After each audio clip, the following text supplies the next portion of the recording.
bah, ça rassure certainement pas ni le coach ni les joueurs, parce que je pense surtout là le match de soir contre Liverpool. Alors attention, tu joues un double finaliste européen de surcroît, champion d'Europe en titre.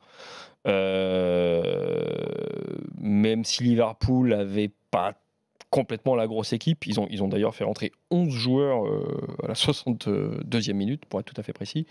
Mais Lyon a subi toute la rencontre.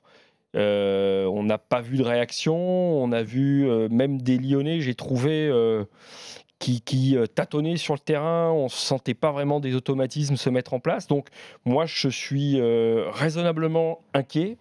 Ils jouent à l'ouverture du championnat à Monaco. Si je ne me trompe pas, ils ne reçoivent pas. Ils vont à Monaco. Bon, Monaco ne sera pas le Monaco de la saison passée. Ce ne sera pas non plus, sans doute pas un foudre de guerre de la Ligue 1. On verra, mais ce sera quand même un déplacement évidemment à regarder de près. Mais je trouve que ce Lyon et Silvino avec eux, pour l'instant, n'offrent pas non pas de garantie, c'est trop tôt pour le dire, mais de séquences vraiment, vraiment intéressantes. Même s'il y a eu une réaction contre Arsenal, c'est vrai.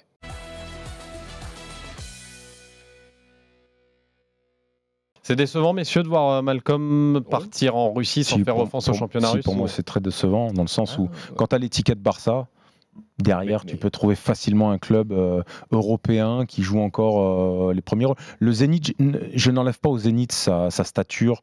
J'ai énormément de respect pour le Zénith Saint-Pétersbourg, qui est un grand club. Mais quand tu es Malcolm, et que tu as 24 ans, même pas 23 ans. Et tu as signé au Barça et tu as l'étiquette Barça, tu peux pas te dire encore j'aspire à jouer dans un championnat européen majeur. Il a fait le choix de l'oseille. Mais à 23 ans, il était pressé, il voulait à tout prix trouver un club. François, il fait le choix. Mais à 23 ans, il va au Barça où il sait qu'il aura une chance sur 10 de jouer. D'ailleurs, ça s'est vérifié quasiment ses stats. Tu l'as dit, Saber, il voulait se barrer du Barça au mercato hivernal. Là, c'est un joueur qui a fait. D'ailleurs, il a bien vu. Ça, c'est pas le premier ni le dernier. Je signe au Barça, je vais pas beaucoup jouer, mais je vais être un joueur du Barça, donc ma cote, elle va augmenter x4, x3. Il fait un transfert à 40 millions d'euros. Il a joué quoi? Il a peut-être joué 20 matchs, toutes compétitions confondues, Malcolm, la saison passée. Je trouve que c'est un très choix de l'oseille. Pour lui, c'est un. Je conteste pas. À 23 ans, faire ce choix-là, honnêtement, il a tout l'avenir devant lui, ce garçon. Il est extrêmement talentueux. Et pour moi, c'est. Quand tu fais ce choix-là à 29 ans, 30 ans, il n'y a pas de souci là-dessus, je le conçois, je l'ai fait moi aussi, donc je ne vais pas critiquer. 23 ans, tu viens de signer au Barça.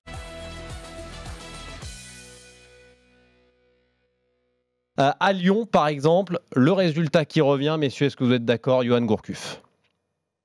Mon échec total en termes de recrutement, on peut pas la déception. Si, clairement. Oui, après, il y en a eu d'autres flops, mais. Celui-là est retentissant. Celui-là, il avait. Non, mais d'autant plus si tu te rappelles un peu les déclarations de Jean-Michel Aulas quand il le prend. C'est très cher. Je crois que c'est un transfert à plus de 40 millions d'euros quand il le récupère. 38 ou 40. Pas si cher, c'est surtout le contrat. Je crois que c'est 5 ans. C'est pas 40. Mais en j'avais 2010 en tête. 2010, j'avais 26, mais 22 millions. J'allais revenir à des choses plus concrètes. Je crois que c'était autour de 25. Voilà. Bon. 22 millions. 22 millions pour Gourcuff. Après, moi, j'ai toujours une théorie sur ce flop. C'est que Yoann, il fait ce transfert après la Coupe du Monde en Afrique du Sud.